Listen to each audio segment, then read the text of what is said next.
The impediment to action advances action. What stands in the way becomes the way. Marcus Aurelius. Our actions may be impeded, but there can be no impeding our intentions or dispositions. Because we can accommodate and adapt. The mind adapts and converts to its own purposes the obstacle to our acting.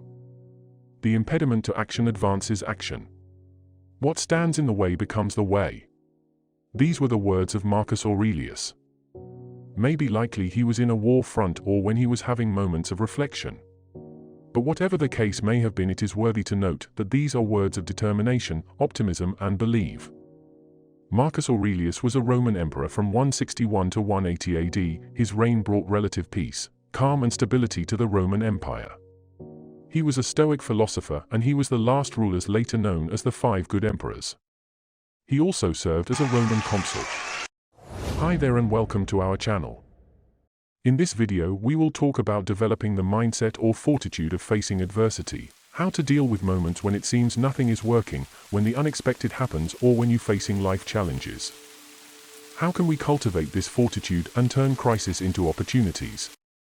Some things are certain in life, and one of them is adversity, ill luck, problems, distress or whatsoever term you wish to use. When the unexpected happens, or things don't go as planned, what do? How can we face life again with optimism and roar back? Number 1. Perception.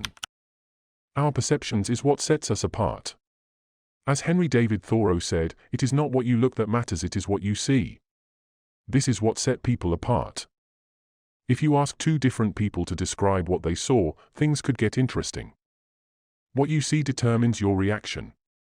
While you look and see problems, sadness and disappointment, some other person looks and sees lessons. To the superficial observer, the life stories of successful men and women will often appear as a steady succession of triumphs. However, this perspective frequently ignores the huge problems all high achievers have had to contend with, problems which at first sight seemed insurmountable and which might easily have caused lesser persons to stumble and fall. In fact, a lot of successful people owe their success to the problems they experienced along the way. For example, the oil tycoon John D. Rockefeller, whose various business ventures established him as the richest man in history. His father William Avery abandoned him and his mum. At 16 he dropped out of school and took his first job as bookkeeper and aspiring investor. He was making 50 cents a day. Less than 2 years later the Panic of 1857 struck. The result was a crippling national depression that lasted for several years. Instead of complaining about this economic upheaval or quitting like his peers, Rockefeller chose to eagerly observe the events that unfolded. He looked at the panic as an opportunity to learn, a baptism in the market. While working in the food trade, Rockefeller entered the energy sector as a kind of sideline. At 24, he formed an oil company to make some extra money.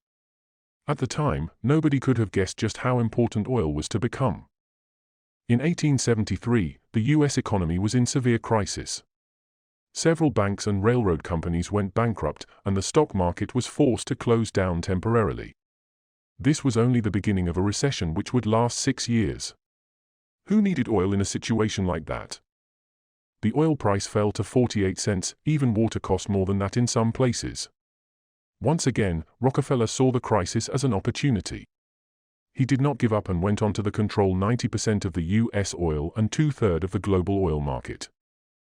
How was he able to do this? The answer was simple: his perception. What he sees when he looks at situation.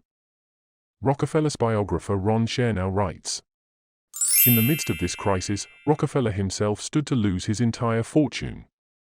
As someone who tended toward optimism, seeing opportunities in every disaster, he studied the situation exhaustively instead of bemoaning his bad luck.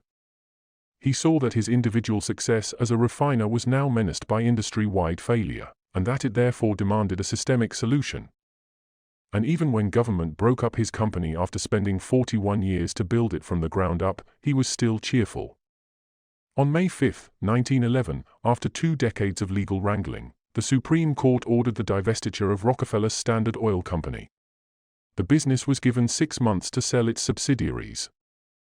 The news of the Supreme Court's decision was brought to him while he was playing golf with a Catholic priest. "Father Lennon, have you some money?" Rockefeller asked him. The priest shook his head and inquired why Rockefeller had asked. By Standard Oil, the 72-year-old entrepreneur advised him. As Laura Ingalls Wilder put it, there is good in everything, if only we look for it. The next is action. No matter the situation, the only thing that will lead to change is action. Thinking will not change things. Ideas without action will not either. If we wait till we are talented enough to perform, we will never perform. Action when taken in the right direction, no matter how small, is better than no action at all. What is important is consistency and direction of the action. It has to be targeted, and gradually we will dismantle the obstacle before us. Action requires courage, not brashness, but rather creative application and not brute force. Richelle E. Goodrich wrote, "Courage to me is doing something daring, no matter how afraid, insecure, intimidated, alone, unworthy, incapable, ridiculed, or whatever other paralyzing emotion you might feel. Courage is taking action, no matter what. So you're afraid? Be afraid. Be scared silly to the point you're trembling and nauseous, but do it anyway. When taking action, we must endeavor to be intentional, act with boldness and persistence." Lastly, the willpower. This is the ability to control our behaviors to achieve our goals. When we feel tired and do not feel like doing it, that is when we should.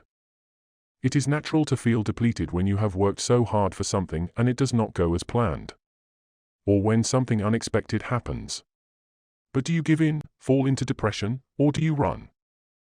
There is nothing wrong if you take a break to recharge yourself. And there is nothing wrong if you seek help. A lot of times people feel seeking help makes you look weak. But actually seeking help is courageous. And sometimes all you need is a listening ear. Our will is our internal power, which should not be affected by the outside world. So, what we need is to re-evaluate, re-strategize, go at it again. And line will fall in places for us in no time. Remember, we all have a story to tell, so if you give up, who will tell your story? Thank you for watching. Please like, share and subscribe to help us grow. See you soon.